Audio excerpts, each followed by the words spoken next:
What's up, guys? Finally getting the stream going. My posting schedule is going to be a little bit crazy for a few weeks because we're in the middle of a retreat. But I wanted to pop on and at least get the Thaumaturgy chapter done. We might not actually get to the divination. But Thaumaturgy is basically about working miracles, to use your will to compel the miraculous to occur. So let's see what Mr. Levi has to say about all that. The Thaumaturgy. We have defined miracles as the natural effects of exceptional causes, the immediate action of the human will upon the body, or at least that action exercised without visible means, constitutes a miracle in the physical order. The influence exercised upon wills or intelligences, either suddenly or within a given time, and capable of subjugating thoughts, changing the most determined resolutions, paralyzing the most violent passions. This influence constitutes a miracle in the moral order. The common error concerning miracles is to regard them as effects without causes, contradictions of nature, sudden vagaries of the divine mind, not seeing that a single miracle of this class would destroy the universal harmony and reduce the universe to chaos. There are miracles which are impossible, even for God, namely those which involve absurdity. Could God be absurd for one instant, neither himself nor the world would be in existence the moment following. To expect the divine arbiter an effect from the divine arbiter, an effect having a disproportionate cause, or even no cause at all, is what is called tempting God. It is casting oneself into the void. God operates by his works, in heaven by angels and on earth by men. Hence, in the circle of angelic action, the angels can perform all that is possible for God, and in the human circle of action, men can dispose equally of divine omnipotence. In the heaven of human conceptions, it is humanity which creates God, and men think that God has made them in his image because they have made him in theirs. The domain of man is all corporeal and visible nature on earth, and if he cannot rule suns and stars, he can at least calculate their motion, compute their distances, and identify his will with their influence. He can modify the atmosphere, act up to a certain point upon the seasons, heal or harm his neighbors, preserve life, inflict death. The conservation of life, including resurrection in certain cases, is already established. The absolute in reason and volition is the greatest power which can be given any man to attain, and it is by means of this power that he performs what astonishes the multitude under the name of miracles. So basically, this is the biggest trap for people that get into magic or even spirituality. Aleister Crowley wrote in Magic and Theory and Practice that the most common and biggest mistake that the magician makes is to think that his magic can do more for him than it can. You cannot do anything impossible. Magic is using the laws of nature in such a way, in such an adept way, that you appear to transcend them. But what you're actually doing is availing yourself of them. And if you pay attention to people, you'll see that it's a very common error to make proclamations, and say that you can just manifest whatever you want just by thinking about it at any time. And the person saying this obviously is not doing it. And yet, it doesn't even necessarily believe that they're that they don't believe what they're saying. So we must be vigilant. And generally what happens is that when you realize you have some proclivity for precognition, or you have the ability to manifest your will, you will start to become delusional and believe that your abilities far transcend what they're capable of in reality. So the most perfect purity of intention is indispensable to the Thaumaturgy, and in the next place, a favorable current and unlimited confidence. The man who has come to fear nothing and desire nothing is master of all. This is the meaning of that beautiful allegory of the gospel, wherein the Son of God, thrice victor over the unclean spirit, is ministered unto by angels in the wilderness. Nothing on earth withstands a free and rational will. When the wise man says, I will, it is God himself who wills, and all that he commands takes place. It is the knowledge of the physician and the confidence placed in him which constitute the virtue of his prescriptions, and thaumaturgy is the only real and efficacious remedy. Hence, occult therapeutics are apart from all vulgar medication. It chiefly makes use of words and insufflations, and communicates by will a various virtue to the simplest substances, water, oil, wine, camphor, salt. The water of homeopathists is truly a magnetized and enchanted water, which works by means of faith. The dynamic substances added in, so to speak, infinitesimal quantities, are consecrations and signs of the physician's will. What is vulgarly called charlatanism is a great means of real success in medicine, assuming that it is sufficiently skillful to inspire great confidence and to form a circle of faith. In medicine, above saves. There is scarcely a village which does not possess its male or female compounder of occult medicine, and these people are almost everywhere, and invariably more successful incomparably than physicians approved by the faculty. That may be an overstatement in our modern era, but it definitely is true that this is less recognized in part because people don't really understand what placebo means. I've noticed. It does not mean that there is no effect. It means that there is an effect despite the fact that the medicine is not active in any way, shape, or form. And so it's definitely worthy of noting that our standard for testing medicine against placebo proves that the mind has the capacity to heal and sort of invalidates, not really invalidates, but it sort of undermines the modern medical system.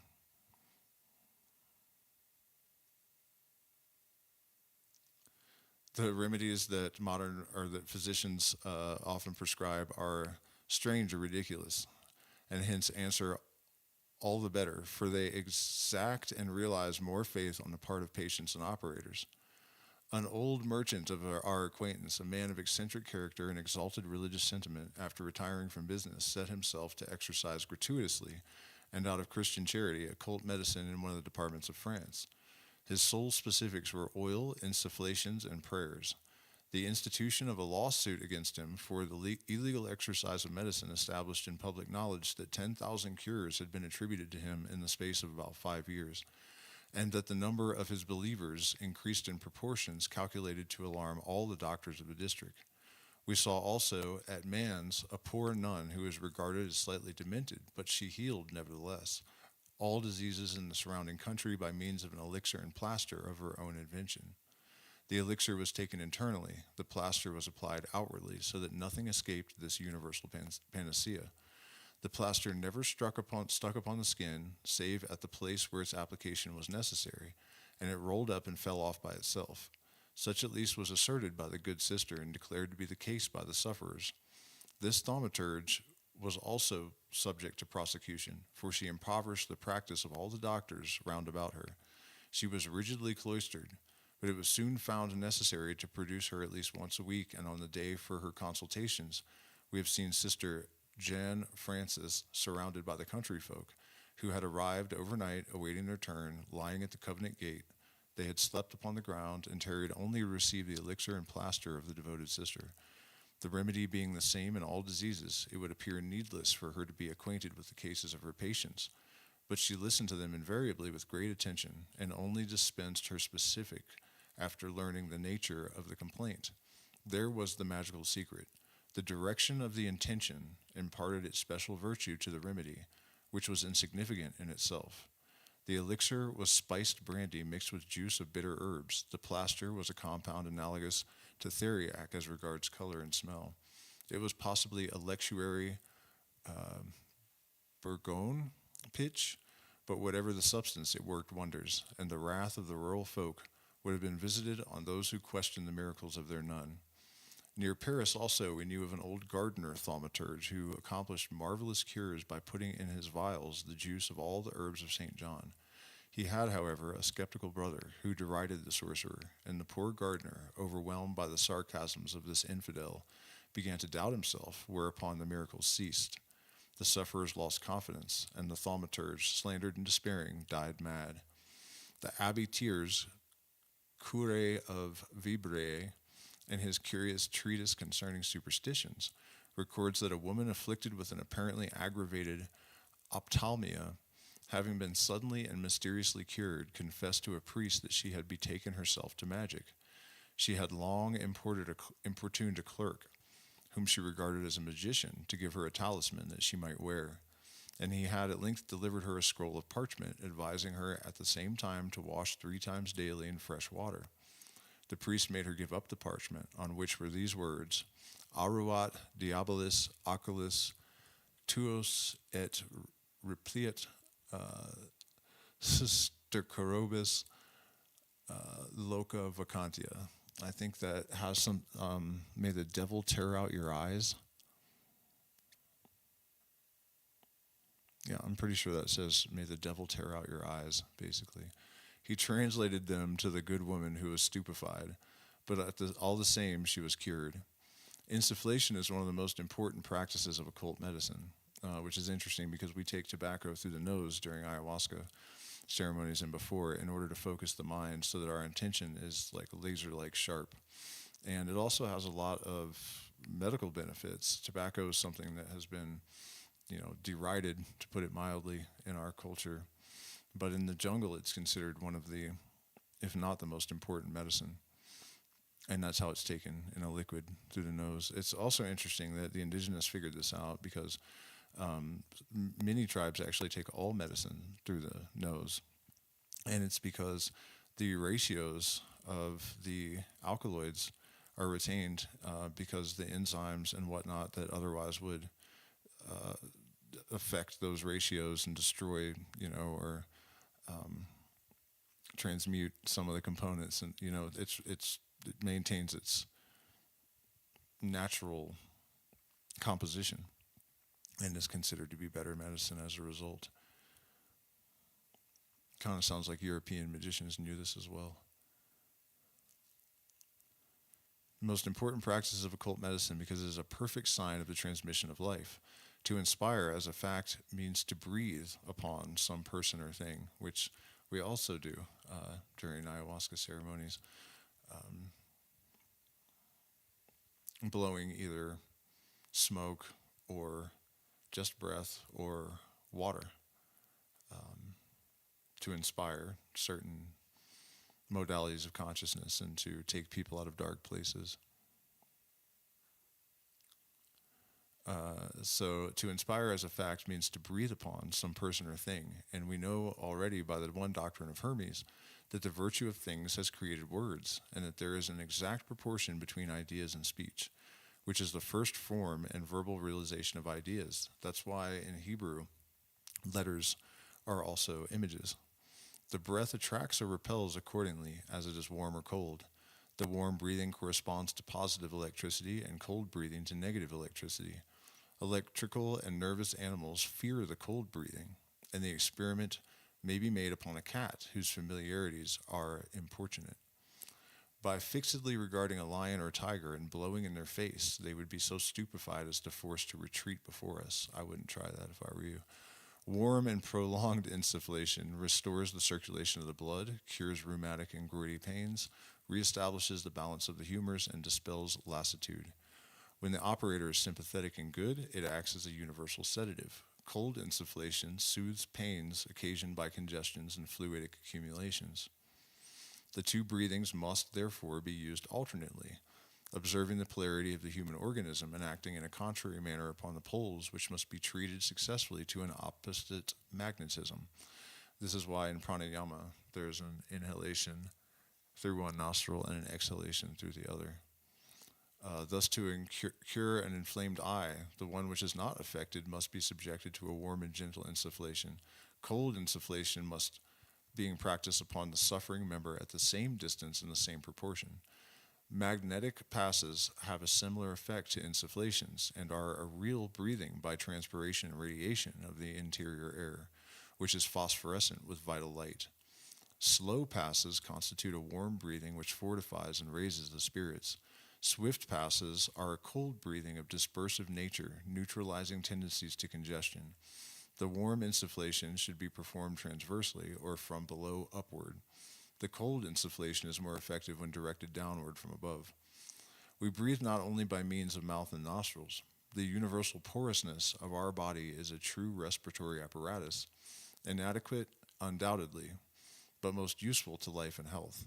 The extremities of the fingers, where all the nerves terminate, diffuse or attract the astral light accordingly as we will.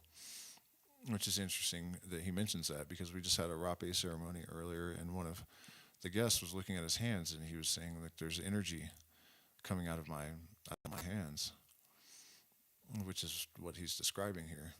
Magnetic passes without contact are a simple and slight insufflation. Contact acts sympathetic and equilibrating impression.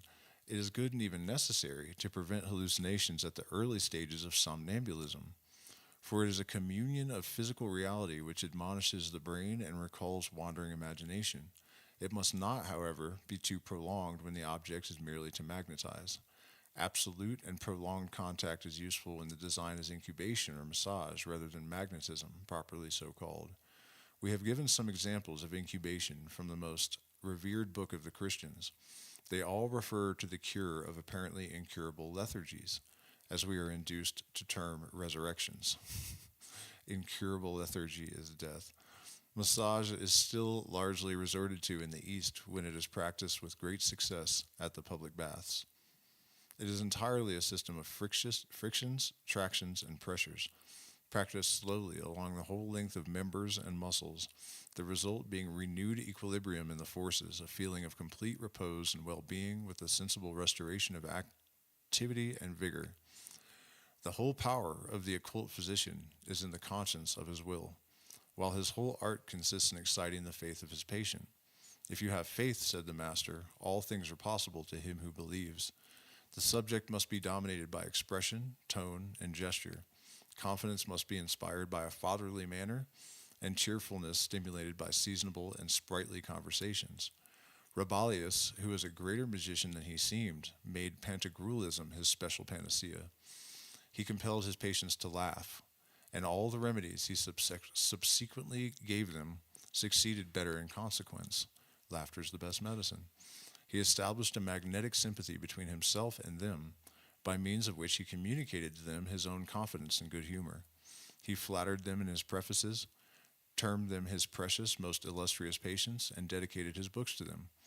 So are we convinced that Gargantua and Pantagruel cured more black humors, more tendencies to madness, more atribulous whims at that epoch of religious animosities and civil wars than the whole faculty of medicine could boast. Occult medicine is essentially sympathetic. Reciprocal affection, or at least real goodwill, must exist between doctor and patient.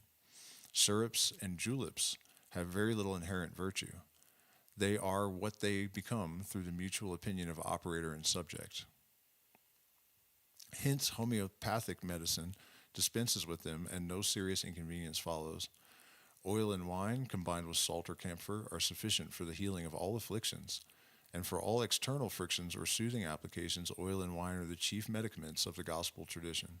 They form the balm of the Good Samaritan, and in the Apocalypse, when describing the last plagues, the prophet prays the avenging powers to spare these substances, that is, to leave a hope and a remedy for so many wounds.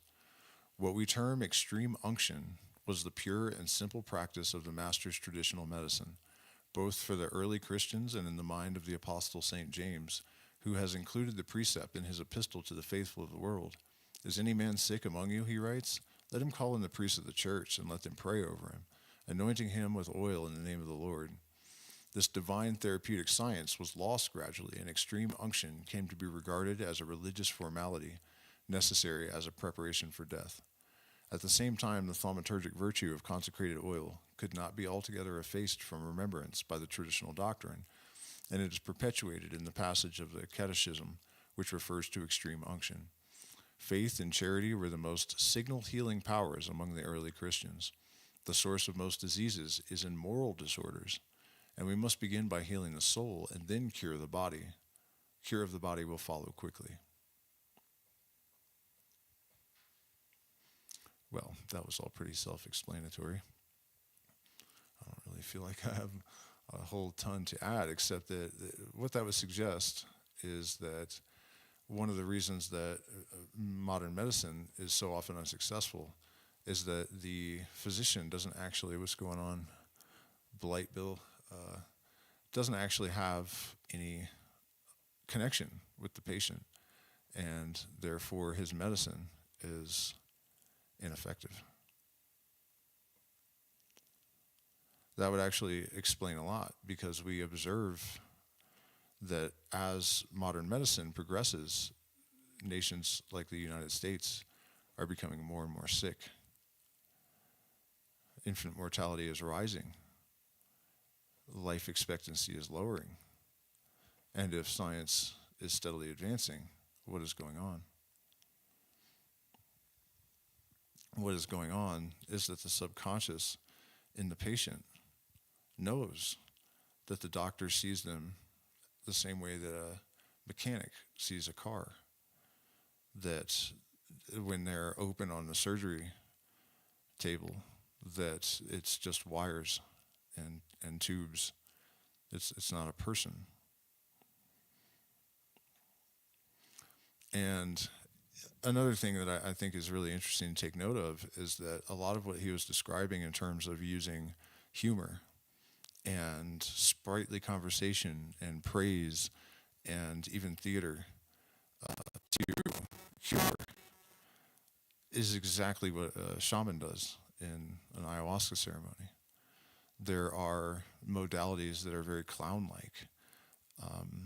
There are specific archetypal modalities of consciousness that are summoned in the very same way that the Assumption of God forms is used in the Western occult tradition. And these overlaps are not a coincidence, because their origin with certainty, really, comes from interaction with the same plants and very likely the same compounds.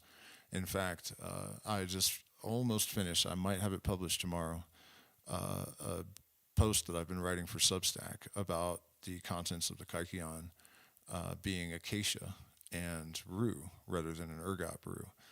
And that would result in an experience that's very similar to ayahuasca. And when we look at these lineages that have come from the tradition that drank from the Kaikion, we see these parallels with the ayahuasca traditions, and we see the same knowledge. And there's no possibility that Éliphas Lévi was exposed to knowledge of the ayahuasquero. And it's kind of absurd to assert that people from completely different cultures and time periods would come to the same conclusions in the same way unless they had gotten the same results from the same actions. So that consistency is really the same methodology that medical science uses when there's a consensus regarding the effect of the application of some cure, then it's acknowledged as efficacious.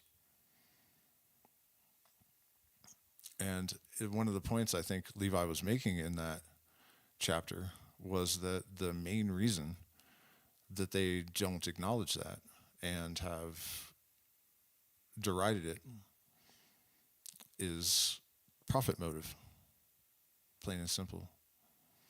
And so now at this crossroads we find ourselves at, this is really what's meant when they say Hermes is found at the crossroads, because it's an intersection. It's not about abandoning all the progress of the modern world in favor of archaic traditions.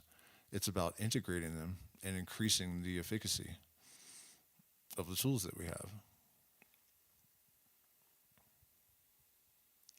So thank you guys so much for spending this time with me. We'll get back to our regular streaming schedule soon. We'll do the divination chapter next. Please hit the like button, share, subscribe. Consider becoming a patron if you're interested in coming in about a week until the middle of August to the Sacred Valley. Shoot me an email, and then we're going to be in Manu in the rainforest for the entire month of November, or I believe we're starting on November 11th. So